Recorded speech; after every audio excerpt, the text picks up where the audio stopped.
Amén. Dios les bendice, iglesia. ¿Sabe de qué se trata lo que vimos? Bien.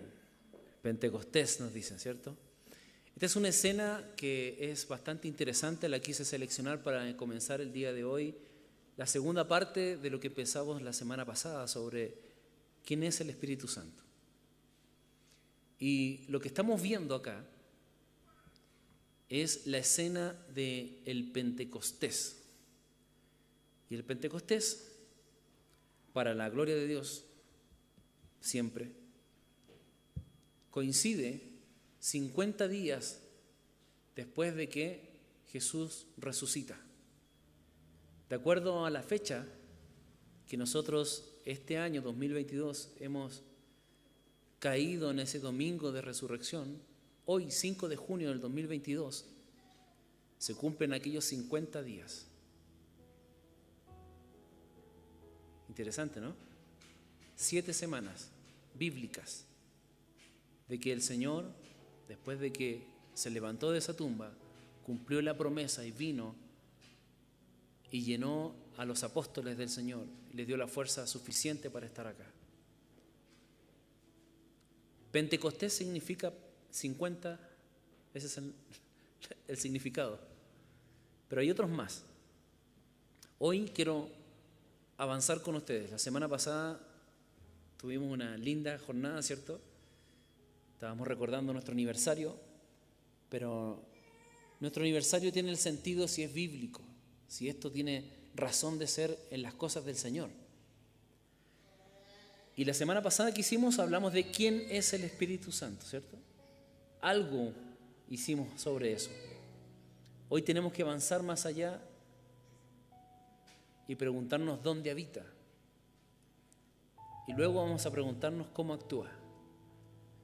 Esta escena es una de las mejores que yo pude seleccionar porque es de la serie La Biblia de History Channel. Ustedes pueden ver la serie completa. Así que es interesante avanzar en esto. Vamos a hacer un resumen. No sé si me ayudan. Ahí estamos. Vamos a ir. ¿Se recuerden que hablamos de esto la semana pasada? Yo lo hice lo más rápido posible. Al final calculé el tiempo de lo que hicimos. Y fue... O sea, lo que hice de predicación fue 35 minutos. No fue más. Pensé que había sido más. Lo que pasa es que se extendió por un tema de la celebración que teníamos la semana. Por eso salimos más tarde. Hoy vamos a respetar los tiempos. ¿Quién es? Conocemos que en la referencia al Espíritu Santo, ¿cierto? Dijimos la semana pasada, solamente existen 2 versículos literales. En Salmo 51:11 y en Isaías 63:10. Aprendimos eso, ¿cierto? ¿Se recuerda?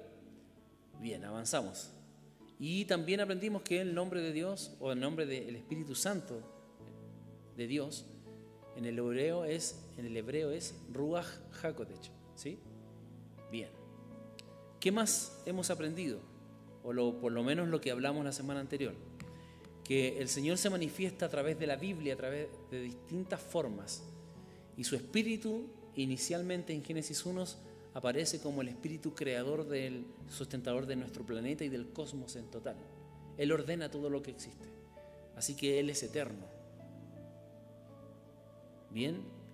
2. Vimos en Éxodo 31:2 cómo Dios derrama de su Espíritu y reposa sobre un hombre llamado Bezalel, que es capaz de poder hacer arte en el santuario del Señor, en el tabernáculo, y crea todo. ¿Y quién le da?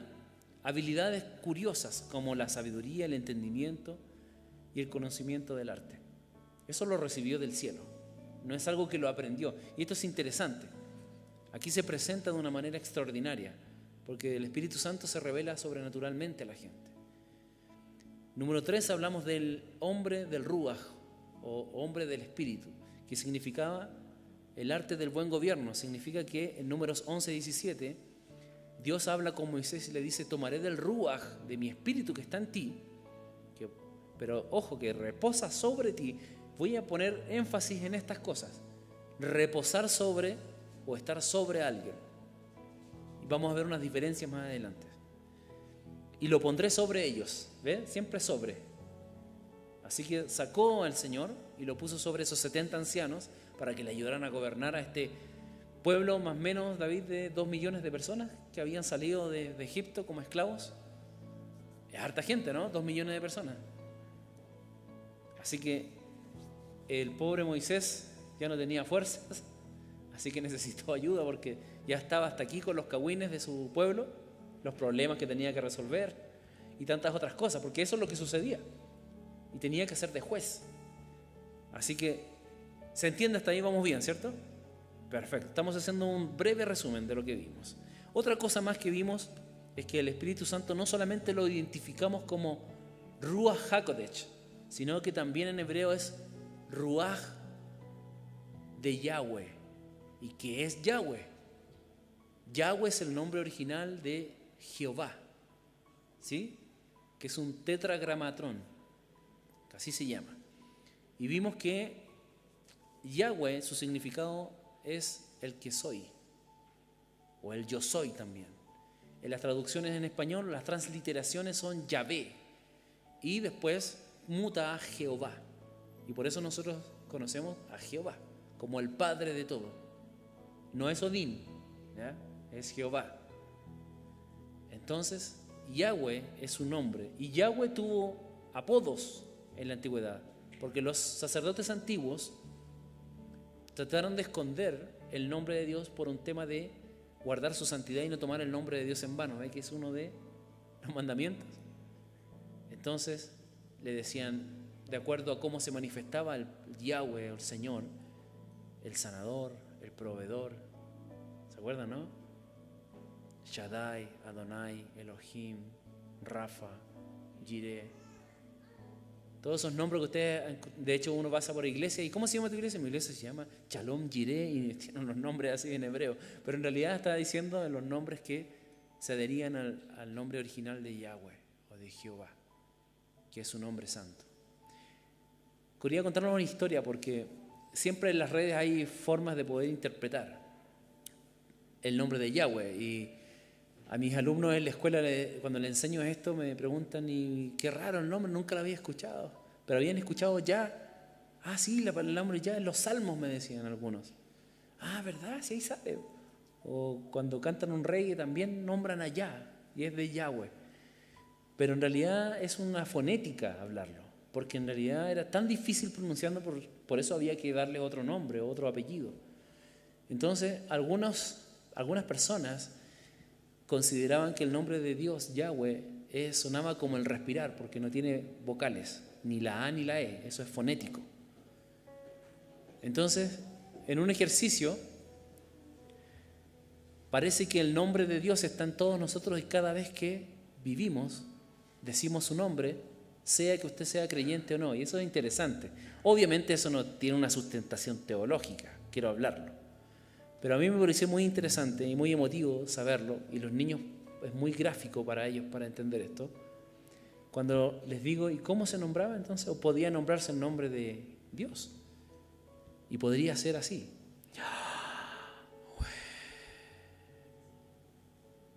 Curioso, ¿no? Basado en esa postulación, podríamos decir que cada ser humano que respira dice el nombre de Dios sin saber que lo dice.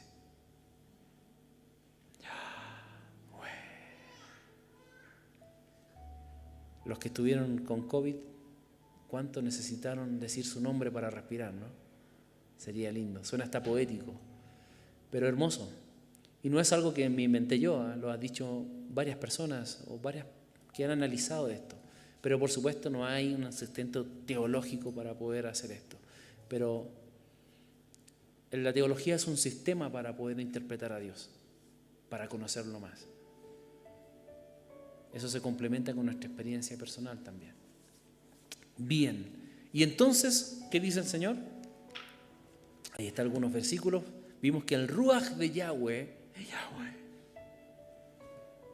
daba consejo y ponía consejería, poder, conocimiento y misericordia.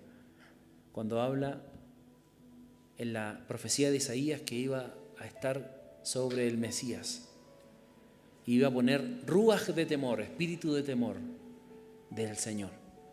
Y ese temor no es miedo, es respeto absoluto. Ruaj de Yahweh está sobre mí, por lo tanto me ha ungido para anunciar las buenas noticias. Mire lo que ocurre cuando tenemos el Ruaj del Señor, el Espíritu Santo en nosotros. Nos impulsa a anunciar buenas noticias.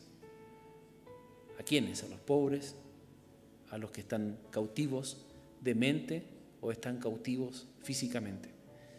Vista a los ciegos y a proclamar el año del favor de Yahweh. Ezequiel dice, y aquí ocurre algo interesante que lo dijimos. El Señor reposaba sobre algunas personas en la antigüedad, pero después se iba. Y ojo que la palabra es reposar sobre. Pero Ezequiel cambia esta figura cuando dice, yo te daré un corazón nuevo y pondré un nuevo ruaj, un nuevo espíritu, pero ahora no sobre, sino dentro de ti. Mire qué curioso esto. Yo sacaré tu corazón de piedra de adentro de tu carne y te daré un corazón de carne. Yo pondré mi ruaj dentro de ti, mi Espíritu Santo, y causaré que vivas por mí, por mi Torá, por mi ley, que camines en mis ordenanzas y guardes mis juicios y los hagas y los obedezcas. Bien. ¿Cuándo se cumple esta escena? Cuando el profeta Joel en 2:28 dice eso. Después de esto derramaré mi espíritu sobre todo ser humano. El profeta Joel dice esto. Y vuestros hijos y vuestras hijas profetizarán y tendrán sueños, los ancianos y visiones los jóvenes. Esta es la promesa que Dios hace y el Espíritu de Dios en plenitud hace aparecer esto en el libro de Hechos. Lo que vimos en la escena recién en esto era la escena del libro de Hechos, dramatizada por supuesto. Intentamos de ver que esas lenguas de fuera no eran lenguas literales, ¿ya? Eran flamas que se podían ver. Y contábamos a veces con algunos hermanos. Yo recuerdo que mi abuelita me llevaba a la iglesia pentecostal cuando era más niño a mí, cuando podía estar los fines de semana, y me llevaba y después me devolvía con mi familia. Y recuerdo que muchos hermanos y hermanas que contaban que a veces en ese tiempo, y después corroboré con otros hermanos y hermanas de otras iglesias a medida que fui creciendo, que ocurría un fenómeno muy interesante cuando la iglesia estaba alabando, y en las noches cuando estaban alabando parecía que se salían llamas de dentro de la iglesia y los vecinos llamaban a los bomberos. Y estas son historias reales, no estoy hablando de algo que se imaginó la gente, no, la gente llamaba y llegaban los bomberos adentro de la iglesia a apagar el fuego y no había fuego. La gente estaba adorando, muchos estaban llorando y muchos estaban orando y alabando a Dios y no entendían nada, diciendo, bueno, esto es una broma. Ahora, ese fenómeno actual ha ocurrido cientos de veces a nivel mundial. Y esto me parece muy parecido al relato bíblico que hemos visto, que la gente ve fuego sobre las cabezas de la gente, o que la iglesia se quemaba. Conversábamos con David, también él decía lo mismo, que, bueno, el papá de David fue pastor, y pasaba este fenómeno, que la gente podía ver fuego desde fuera de la iglesia, y adentro no estaba pasando eso. Algo interesante. Así que este fenómeno de manifestación de una forma en que el Espíritu de Dios viene a nosotros es interesante. Pero el cumplimiento es este. Hechos capítulo 1, verso 8. Pero recibirán poder cuando el Ruach HaKodesh, o el Espíritu Santo, el Paracleton, ¿se acuerdan que eran los nombres en griego y en hebreo? Entonces, venga sobre ustedes. Mire, habla primero de una promesa de venir sobre. ¿Sí o no? Ojo acá. Sobre y dentro. Me salto el capítulo 2 de Hechos 2:2. De repente vino un estruendo del cielo, como lo vimos en las escenas, ¿cierto?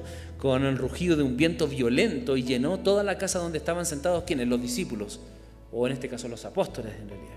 Pero no eran ellos, solamente había un grupo grande. Hechos 2:3. Entonces vieron que lo que lucía como llamas de fuego, ¿ve? Y llamaron a los bomberos. No dice eso. Como llamas de fuego que se separaban y se posaron sobre cada uno de ellos. De hecho, esta escena que vieron, yo la edité ayer también. Le puse flamitas porque en la escena original no aparecen flamitas. ¿Se dan cuenta que salía así una cosa rara ahí en la imagen? Bueno, ese fue un efecto que puede hacer la tecnología hoy día. Así que les engañé. Era para poder concluir esa escena en realidad, para que se pudiera ver, porque en la escena original de esta serie de la Biblia, que yo la vi, no aparecen las flamas de fuego, pero la Biblia lo describe. Y para mí, si la Biblia lo dice, es verdad. ¿Se entiende? Entonces tenía que representarlo de alguna forma. Eso está editado por mí. Así que de ahora, en cualquier momento, me ponen el efecto de las flamas acá y mientras la transmisión se vea que estamos todos así. ¿Ya? Excelente.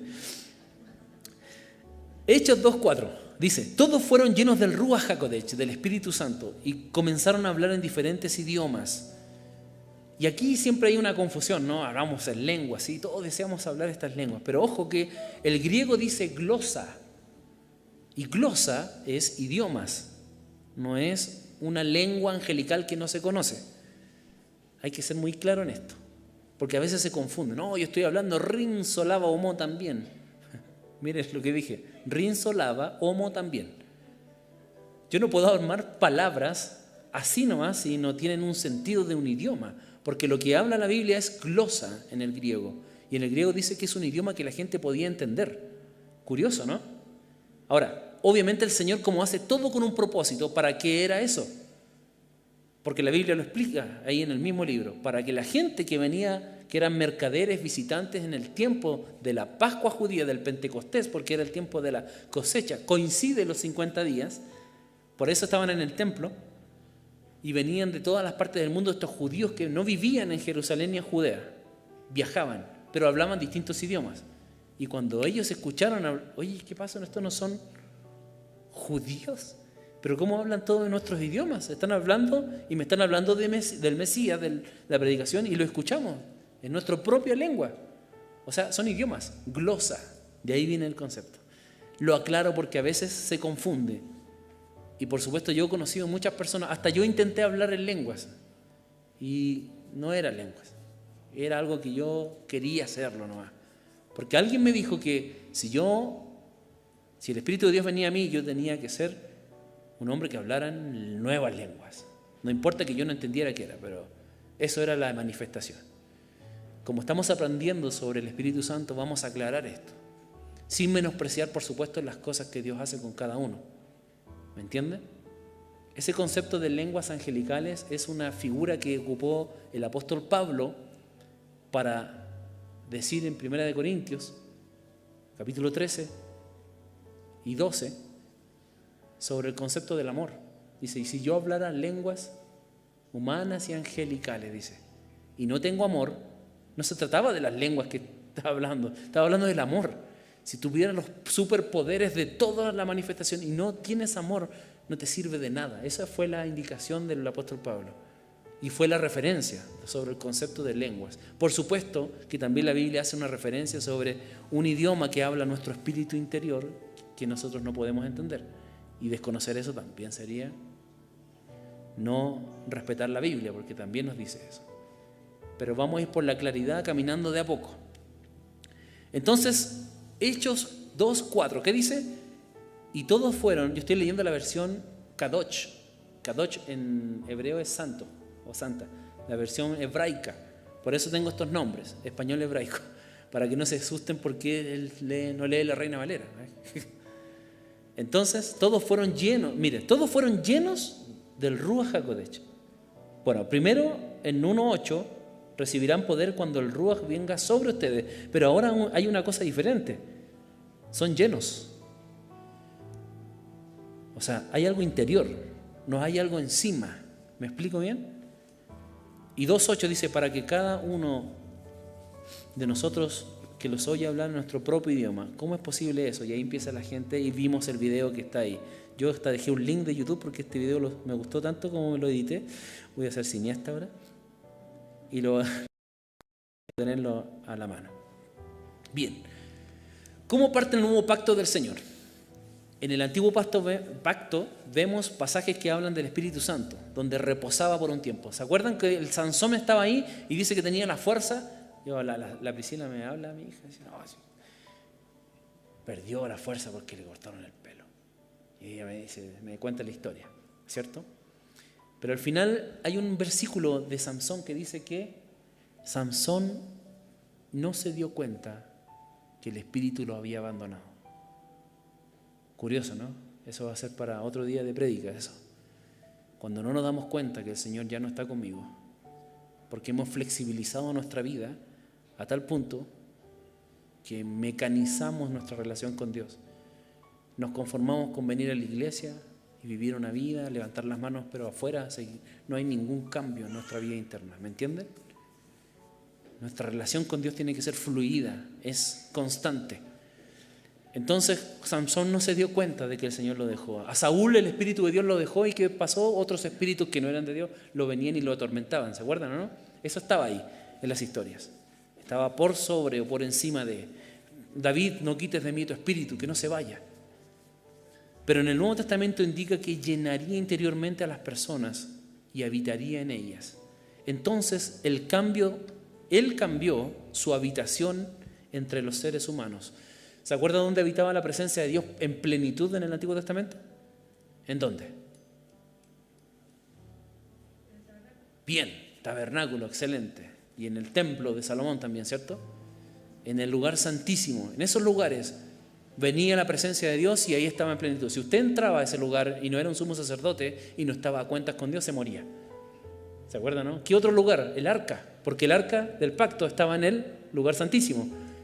Y cuando alguien intentó tocar el arca, ¿qué pasó? Se murió. Decían, no, que Dios es malo, lo mató al tiro. No, no es eso. Es que el poder de santidad de Dios no soporta la corrupción de nosotros mismos. Entonces, el acceso a la presencia de Dios era algo que tenía que prepararse un año un sumo sacerdote para poder saber si estaba listo y preparado. ¿Sí? Perfecto. Entonces, el Señor dijo después algo interesante. En Hechos 17:24, y quiero que me acompañen acá, por favor, porque les voy a comentar dónde no habita el Espíritu de Dios, donde no habita. Y dice así: es el Dios que hizo el mundo y todo lo que hay en él, es el dueño del cielo y de la tierra, y no vive en templos hechos por seres humanos. Eso es bíblico. Cuando yo explico esto de repente a los niños me dicen, no, es que yo fui a la iglesia y me sentí seguro. Si hay un terremoto en la iglesia, salga al lugar seguro. La iglesia no lo va a salvar de eso. Si la estructura está mal hecha, es peligrosa. ¿Cuál es el sentido de esto? Porque a veces llevamos al misticismo en lugares y que parecen nuestra adoración. Es como que si yo entrara desde la puerta hacia acá, siento la presencia de Dios y algo. Y la Biblia me dice que Dios no habita en templos hechos como estas estructuras. Dios no habita acá. Y bueno, ¿dónde habita entonces? Porque en la antigüedad sí habitaba en lugares físicos. En 1 Corintios capítulo 3, 16 dice, ustedes son el templo de Dios y el Espíritu de Dios vive en ustedes. Y más adelante, 1 Corintios 6, 19, ¿acaso no saben que su cuerpo es templo del Espíritu Santo? Ustedes han recibido al Espíritu de Dios y habita en ustedes. Entonces, no son dueños de su cuerpo.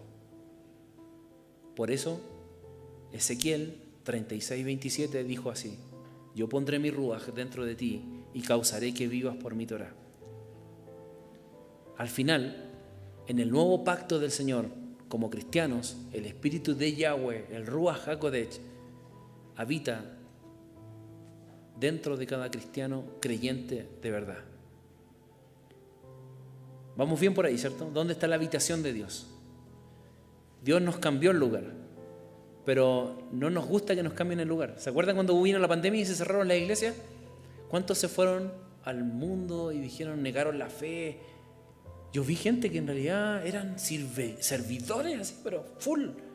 No solamente en esta iglesia, en muchas iglesias más, y que tengo muchas iglesias conocidas en Calama. Y me decían algunos pastores amigos, oye, si me fueron gente fiel, oye, pero le quitamos el servicio en la iglesia porque la iglesia se cerró, no tocó más arriba en el púlpito, no predicó más, y se me desinfló su fe, y ahora no quieren nada con Dios.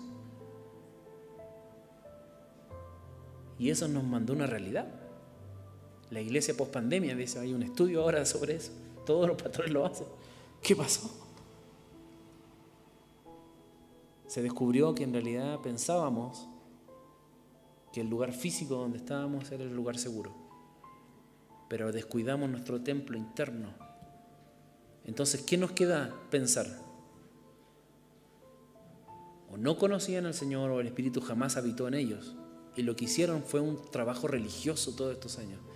¿Y por qué la gente hace un trabajo religioso? No tiene sentido. Sí tiene sentido para mucha gente. ¿Saben por qué? Porque es una cábala. ¿Lo conocen lo que es una cábala? Es por suerte. Es para que me vaya bien por si acaso. Le rezo a la Virgen también. Mi chinita. O a Buda. Y entonces a veces tengo amigos que han entrado a casas de cristianos donde está el Señor, ¿cierto? Hay un póster de Buda, hay un póster de... Uy, tiene de todo. Si no le resulta con uno, está con otro. Sí, es súper complejo. ¿Y qué pasó con esa persona? Y predica muy bien. Pero ¿dónde está su fe real? ¿Está adorando a otros dioses? ¿O la iglesia es solamente una forma de poder venir para que oren por mí, que me vaya bien en mi trabajo, en mi salud, en mis proyectos? La iglesia no es la lámpara del genio. No es para eso. El templo verdadero de nosotros es nuestro ser.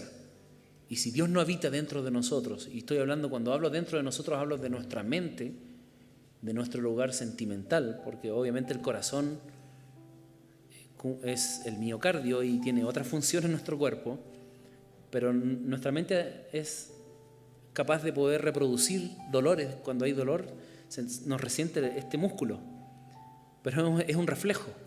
Pero en realidad el área de los sentimientos y emociones pertenece a la mente. ¿Me explico bien? Y por supuesto, la educación emocional es un área importante en el estudio mental,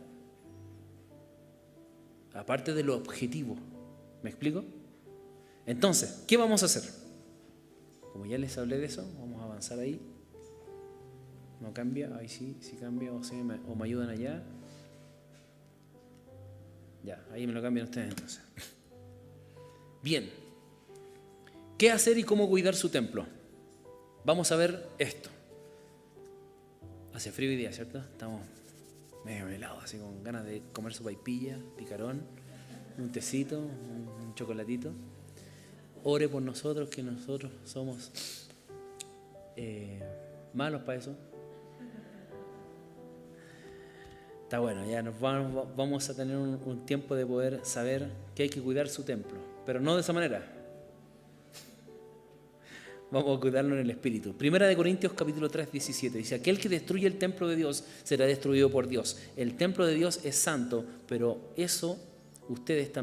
por eso ustedes también son santos. Ahora, hay una diferencia entre este versículo que estoy leyendo y que me parece que ahí tiene que avanzar. No sé si pasó algo con mi cursor ahí.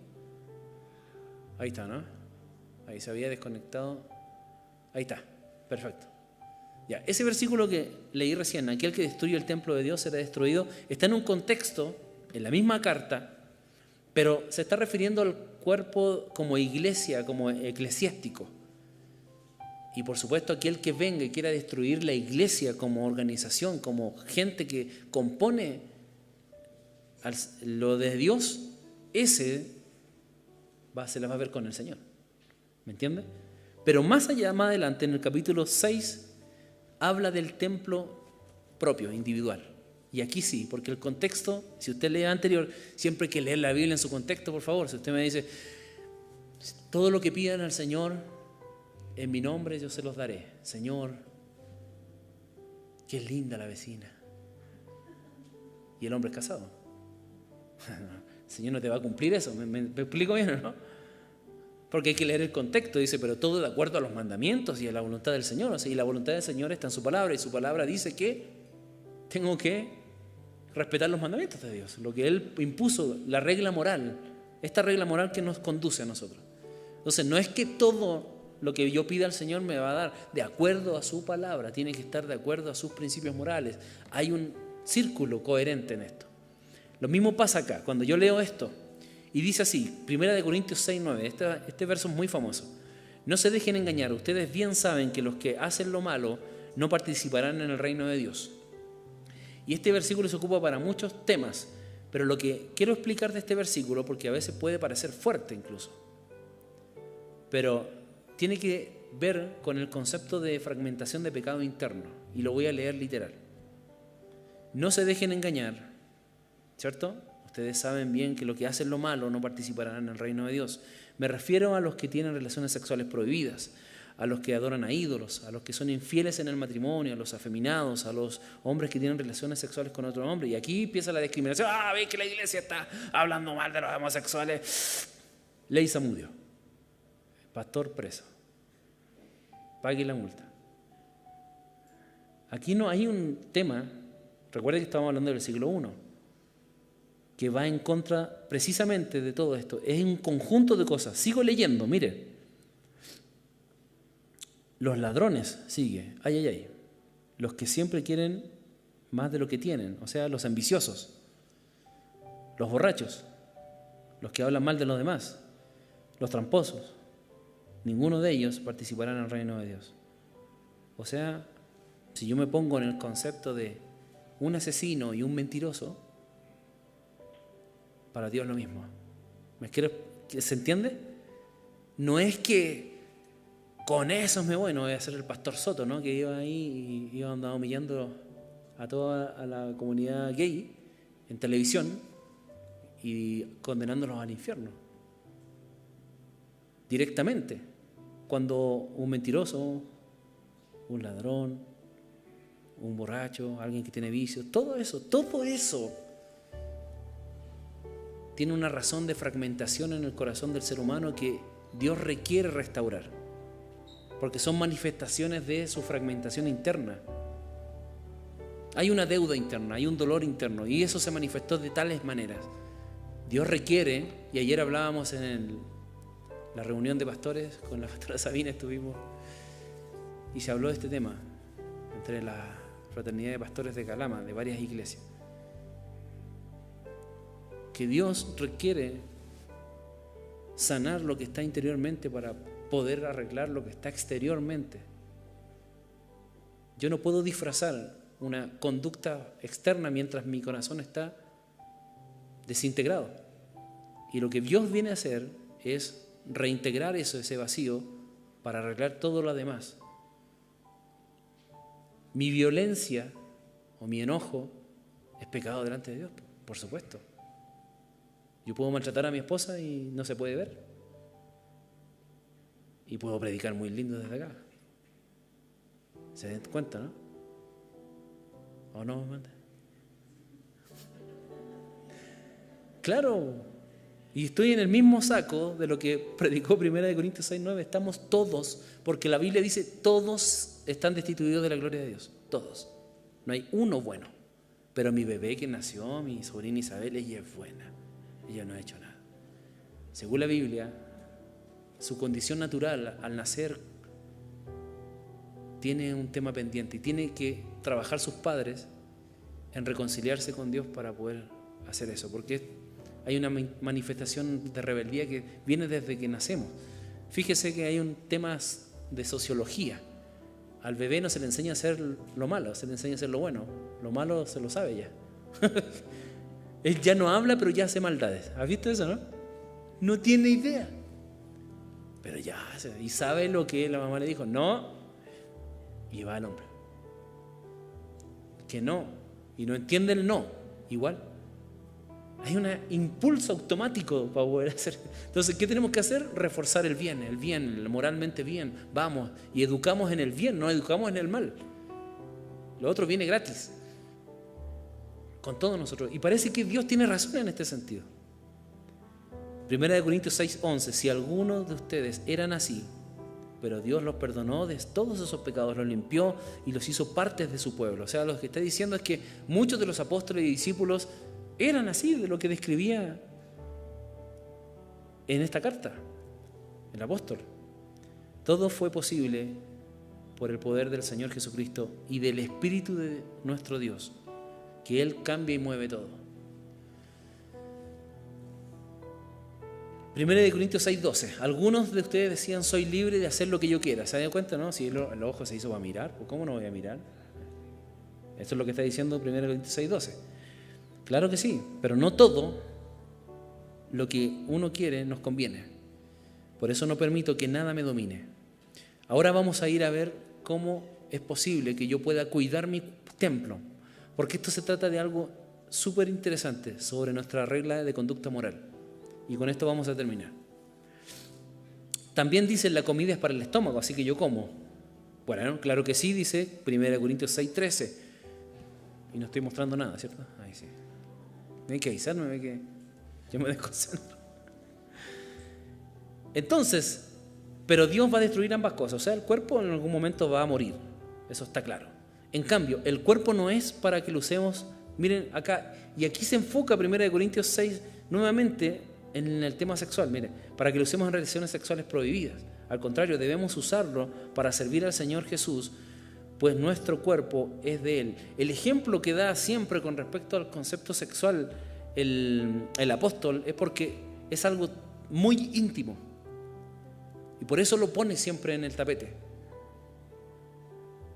Y es algo que tiene un poder importante en la vida. Puede bendecir o puede destruir si no lo uso correctamente. En cambio, quien se une al Señor se hace uno solo o un cuerpo espiritual con Él. El cuerpo de ustedes es como un templo, 1 Corintios 6:19. Y en ese templo vive el Espíritu Santo que Dios lo ha dado. Ustedes no son sus propios dueños. Cuando Dios los salvó, en realidad los compró y el precio que pagó por ustedes fue muy alto y por eso deben dedicar su cuerpo a honrar y agradar a Dios. Ahora, ¿qué significa eso? ¿Volvernos monjas y sacerdotes célibes? No, de eso no se trata. Bueno, de aquí se saca mucha información para poder interpretarlo así, pero en realidad no es eso. No está hablando de eso, está hablando de que en realidad hay algo que sería importante revisar. Y esta es la clave, y este es el versículo final, donde nosotros nos vamos a concentrar para aprender esto. ¿Cómo es que destruimos el templo o ser? Ahí está. Romanos 8, versos 7 al 8. Dice, cuando alguien se deja controlar, y aquí yo puse, y me atreví con todo el respeto a poner un paréntesis para explicar, ¿ya? Esto no sale literalmente en la Biblia, hay que interpretarlo. La Biblia es un libro de interpretación, no de literalismo. En algunos pasajes sí, pero se interpreta. Mire, Romanos 8, versos 7 8. Cuando alguien se deja controlar, y yo puse entre paréntesis, esto lo agregué yo, por sus impulsos desenfrenados, egoístas, vengativos, de intereses por satisfacción en placer personal, sexual, por riquezas o poder, guiado por baja moral o pecado. Es harta información, ¿o no? Pero eso es con respecto a dejarse controlar por su naturaleza humana. Nuestra naturaleza humana tiene impulsos desenfrenados, egoístas, vengativos, tiene intereses propios de satisfacción, de placer personal. Somos narcisistas también en muchas áreas de nuestra vida, en el área sexual, en el área de las riquezas o del poder, del dominio. Es para explicar la baja moralidad. Entonces, ¿qué dice? Por su propia naturaleza, los que nos dejamos controlar por esas cosas, está en contra de Dios y se niega a obedecer la ley de Dios. Pero naturalmente eso es como normal en todas las personas. ¿Cómo tenemos la fuerza entonces para contrarrestar aquello? Y aquí viene la obra del Espíritu de Dios. De hecho, no es capaz de obedecerla, dice, los que hacen esto. Llamándose cristianos, esta carta está hecha para cristianos, no para gente no cristiana. ¿Me entienden? Entonces, se le está diciendo a los cristianos, cuando ustedes se dejan ver por esos impulsos que se supone que ya dejaron atrás, están diciendo que el Espíritu de Dios no vive en ustedes. Porque los que siguen su naturaleza humana no pueden agradar a Dios. Romanos 8:13, pero si viven ustedes según tales inclinaciones, morirán. Y habla de una muerte espiritual. Pero si por medio del Espíritu ustedes hacen morir esas inclinaciones, ¿por medio de qué? Del Ruaj de Dios, del Espíritu. esas inclinaciones, ustedes van a hacer morir esas inclinaciones y vivirán. Todos los que son guiados por el Espíritu de Dios son hijos de Dios. La pregunta, ¿somos guiados por el Hijo de Dios? Esta es la siguiente pregunta. ¿Cómo actúa y se evidencia el Espíritu de Dios en nosotros? ¿Cómo sabe usted que el Espíritu de Dios vino? ¿Porque habló en lenguas?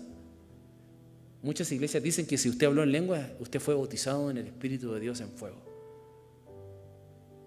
Ahora, ¿la Biblia dice que es así? Esa es la pregunta que les quiero dejar el día de hoy. Estamos recorriendo lo que es el Espíritu de Dios, pero vamos a ser bíblicos en esto y, por supuesto, no vamos a menospreciar las experiencias que cada uno tiene. Una forma fácil que yo tengo para explicar, y aquí termino con este ejemplo, es cuando a ustedes les dan la corriente eléctrica, ¿no? ¿Se ha electrocutado alguna vez? Yo sí, brevemente.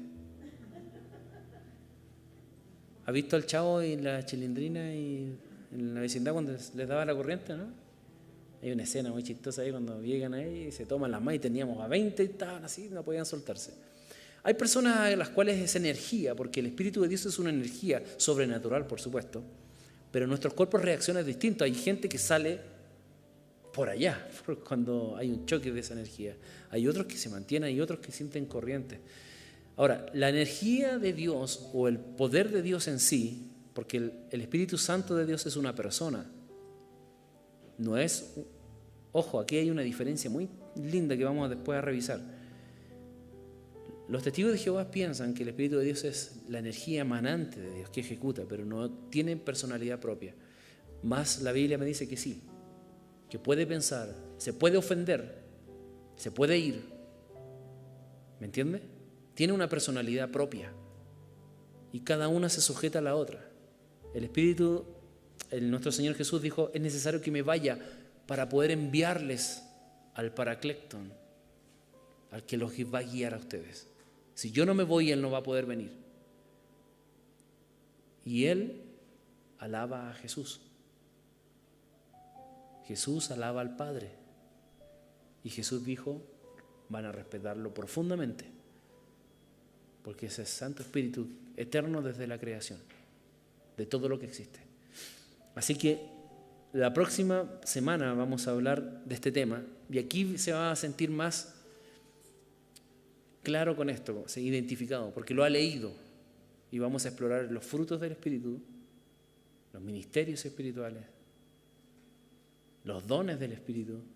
Y ahí dice, yo parece que sí, ¿será? Y vamos a revisar eso. Pero antes de poder hablar de todo eso, yo necesitaba ponerlo en el contexto, porque si no, esta es una bomba de información. Hay mucha información en el Nuevo Testamento, son 27 libros. ¿Ya? Hay mucha información. Entonces, quiero darles la invitación de que deseen el poder de Dios, pero no esperen que todos actuemos de la misma manera cuando seamos visitados y que Dios internamente nos llene, porque no es para todos igual. Un predicador decía esto: la evidencia de que un hermano o una hermana sea frío espiritualmente no es que no aplauda, no abraza al hermano, no es eso. Uno dice, pero hermano fome, ¿por qué no hace esto? ¿Por qué no se mueve como yo? Y uno dice, de repente así como que... No, eso no es frialdad. La frialdad es saber lo que el Espíritu Santo dice en nuestra conciencia para vivir una vida que le agrada a Dios y no hacerle caso. Ignorar. Esa es la frialdad real. ¿Quieres ver una persona fría en el Espíritu? Es aquella que no respeta la ley de Dios o no respeta al Señor, que recibió y que lo llamó con misericordia a sus plantas. No el que hace menos y más. Vamos a concentrar y nos vamos a dar cuenta que el Espíritu del Señor manifiesta, y esta es una condición bíblica, su poder, milagros y otras cosas más para la gente incrédula, para romper la incredulidad en la gente. Y si Dios no se manifiesta nunca y nunca se me aparece un ángel, ¿yo puedo negar al Señor en mi vida? No lo puedo hacer. Yo me he intentado alejar de Dios, hermanos, Y es terrible el vacío que uno tiene dentro. Nada me llena. He explorado cosas. No, que ahora sí. Salomón dijo, probé todo, dijo. Vicios. Estuve con todas las mujeres, el hombre machista, no, todas las mujeres que quiso, ¿cierto? 700 esposas, ¿cierto? 300 concubinas. Hay que echarle. Desde su punto de vista bíblico, lo vimos ahí. Probé todo lo que existía. Eclesiastés, lea la tesis de vida. Y dice, el fin del ser humano es conocer a Jehová. Porque hay un vacío que no se puede llenar. Yo he sentido ese vacío, hermano. Yo no necesito ver milagros para entender que Dios está a mi lado. Pero si Dios lo hace, y lo he visto, me confirma que Él sigue estando presente. Y es solamente para quebrar mi incredulidad. Porque yo también soy incrédulo. Cuando veo problemas personales, yo veo incredulidad en mí. Si pasa lo mismo. Yo les puedo predicar muy lindo a usted, y usted está pasando un problema. Si no, tienen que creerle al Señor, amén. Dice, sí, pero cuando me pasa a mí, que cuesta creer, ¿no? Señor, ayúdanos. Si el pastor tiene una crisis de fe, sí, soy igual que usted, hermano. Un redimido por la sangre del Señor, nada más. Y sigo aprendiendo de mi maestro. Pero a veces el Señor tiene que venir, irrumpir sobrenaturalmente en mi vida, como lo hizo hoy día en la mañana, con un niñito. Un chiquitito que se tuvo que ir, estaba enfermo. Nieto de la hermana Lorena. Francisco, el Estea. En nuestra iglesia tenemos personas en condición de discapacidad, para que ustedes sepan. Mi hija es una. Priscila tiene 19 años. Tiene discapacidad intelectual. Nunca va a ser autovalente. Por eso todavía está en la red de niños con 19 años. A lo mejor a veces usted ni siquiera sospechaba algo y ni siquiera sabía. ¿Pero la ha visto alabar al Señor? ¿Alguien la Priscila lo ha abrazado a usted? ¿Ha sentido el abrazo de Dios? Es curioso eso. El reglón del Señor está en estas personas. Por eso nos dejó esa gente. Y este chiquitito vino hoy día, dijo, abuelita, quiero ir a la iglesia. Oramos con Amanda, Francisco. Pastor, estoy enfermo, me dijo. ¿Puedo orar por mí?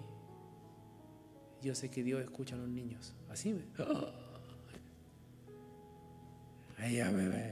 estaba que lloraba, me dije, y después me dijo, y quiero orar por mi mamá. Quiere que se acerque a la iglesia. Ella no quiere cosas con la iglesia, yo quiero que venga a la iglesia. Allá atrás, un niño. Y de la boca, Señor, de los que maman, fundaste la alabanza. El Señor usó ese niño para decirme, ¿y tú por qué no oras así? ¿Por qué te vuelves duro? El Espíritu de Dios estuvo entre ustedes hoy día, hermanos. Pero no se manifiesta como a veces pensamos, como esas lenguas de fuego.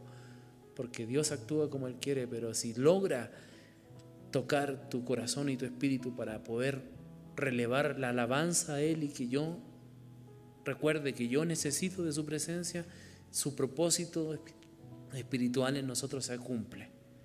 Si Él te hace reconocer que tú eres una persona necesitada delante de Dios y necesitas volver a las plantas y llorar con tu papá celestial, se cumple el propósito del Espíritu de Dios, porque el Espíritu de Dios jamás te va a alejar de Jesús. Él te va a llevar a las plantas de Él. Si piensas que el Espíritu de Dios a través de una profecía te concentra y te aleja de Jesús, no es el Espíritu de Dios, es otro espíritu.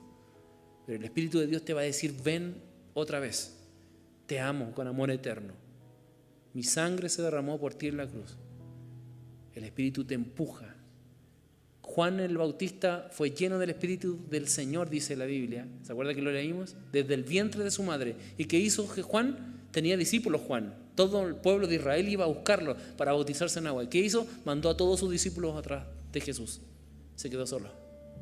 Porque el verdadero Hijo de Dios va a mandar a la gente a Jesús. No a los pastores, a Jesús. ¿Se da cuenta, no? Hermanos, mi función en esta iglesia es enviarlos a ustedes a Jesús, y porque yo también necesito ir a Jesús.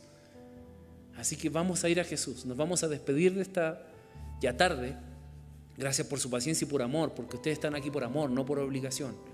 Yo no he hecho nada por ustedes. El extraordinario Dios ha hecho grandes cosas con ustedes. Y si están acá invirtiendo tiempo y no mirando sus relojes porque aman a Dios, no es que nos respetan, amén, pero esto no tiene sentido si ustedes no logran acercarse más a Dios. El cristiano verdadero lo único que tiene que hacer es lograr que ustedes se acerquen más al Señor para que lo conozcamos juntos, porque Él nos va a sorprender y nos va a seguir sorprendiendo en este lugar. Este es el inicio. Una iglesia bíblica va a recibir el respaldo del Señor siempre. Vamos a orar y Dios va a traer sanidad, pero la sanidad no es el sentido, los milagros no son el sentido, es una consecuencia que se adhiere a un mensaje cristocéntrico, porque los milagros te llevan a Jesús. Ese es el sentido de esto. Son añadiduras para romper nuestra incredulidad. ¿El Señor va a traer cosas sobrenaturales en esta iglesia? Sí, lo va a hacer, pero tristemente para romper nuestra incredulidad, incluyendo la mía. Así que le pido que se ponga de pie para despedirnos. Gracias por la paciencia, por siempre, por escuchar a su hermano en Cristo. Cuando usted vea un error en mí, ore por mí, porque soy tan humano y tan necesitado de Dios como cualquiera. Y si no ve a Cristo en mi vida, mi trabajo fracasó. Padre, en el nombre de Jesús, en esta hora yo quiero orar por esta iglesia, Señor. Gracias por todo lo que nos has dado, Señor, porque tu palabra nos habla, Señor. Yo te pido que tu Espíritu Santo, Padre, pueda no solamente reposar en la vida de mis hermanos, Señor, sino que pueda vivir dentro de ellas como un templo vivo, Señor. Que al salir de esta iglesia, de este momento, que se reconcilien con Él, que entiendan que Jehová de los ejércitos, que Yahweh del cielo, el Santo de Israel, está preocupado. Nos dejó en la tierra a su Espíritu Santo, a su Ruach, para que habite dentro de nosotros, para que mueva nuestras conciencias, nuestras emociones, nuestra vida moral, Señor. Hay una distinción entre aquel que tiene tu Espíritu y aquellos que no lo tienen. Yo quiero tenerlo, Señor, porque yo no tengo la suficiente fuerza para poder contrarrestar y aplastar todos los impulsos de mi vida, Señor. Cuando alguien me ofende, me hiere, esa necesidad automática de poder vengarme, de golpear o hacer algo, Señor, se apaga solamente si tu Espíritu Santo nos guía interiormente, Señor, y reduce y nos hace perdonar con mayor inmediatez, Señor. Padre, es tu Espíritu Santo lo que me controla, Señor, para tomar decisiones. Padre, en esta hora yo te pido que tomes las peticiones de cada uno de nuestros hermanos y hermanas que están acá. Bendícelos, Señor, a ellos, como nos has bendecido a cada uno de nosotros, Señor. Padre, toda dificultad que estemos pasando, Señor, Padre, tu palabra me dice que a los que creen en ti, todas las cosas nos ayudan a bien. A los que vienen con una mochila, yo soy el alfa y el omega, el principio y el fin. El que esté cargado, venga, porque mi yugo es fácil y ligera mi carga. Así lo dice tu palabra, Señor. Padre, yo sé, Señor, que nos enviaste a hacer lo que Jesús hizo, Señor. Anunciar las buenas noticias a las personas. Padre, esta iglesia tiene una buena noticia. Tiene un abogado en el cielo. Y tu papá celestial te recibe de nuevo en casa. Eres amada. Eres amado. Este es tu hogar. Y en la mesa no hay santos, hay pecadores que Dios santifica. Yo soy uno de ellos.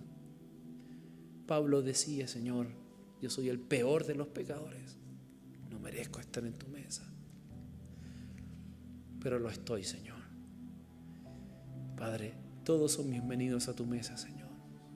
Cenamos contigo, Señor, y abrazamos tus pies, Señor, y los besamos, Señor.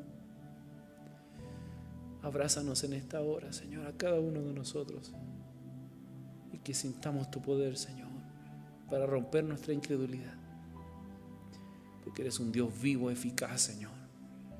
Y yo te ruego que en este tiempo en adelante, después de poder pasar, Señor, nuestra búsqueda en ti, levante servidores de esta iglesia y nuevos líderes de esta iglesia. Queremos que esta iglesia crezca, Señor, que puedan impactar a esta comunidad, Señor, que podamos ver tu gloria, Señor, de aquí en adelante. podamos comprobar, Señor, al Dios fiel y justo, y que la gente pida oportunidades cada domingo para testificar lo que Dios está haciendo en cada semana. Rompe nuestra incredulidad, haznos saber, Señor, que estás con nosotros en estas cosas, Señor. Pero aquel que ha creído, Señor, bienaventurado es el que no vio y creyó.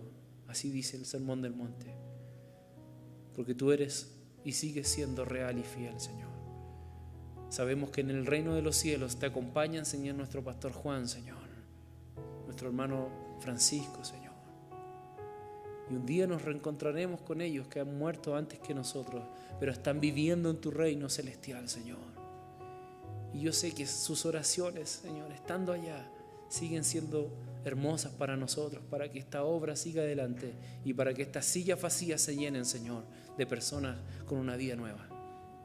Sálvalos, Señor, y que tu presencia y tu predicación, Señor, nunca pare de hablarse, porque tu amor supremo, Señor, se manifestó en esa cruz. Despídenos en el nombre de Jesús y te agradecemos por todo lo que nos das. En el nombre del Padre, del Hijo y del Espíritu Santo nos despedimos. Amén y amén.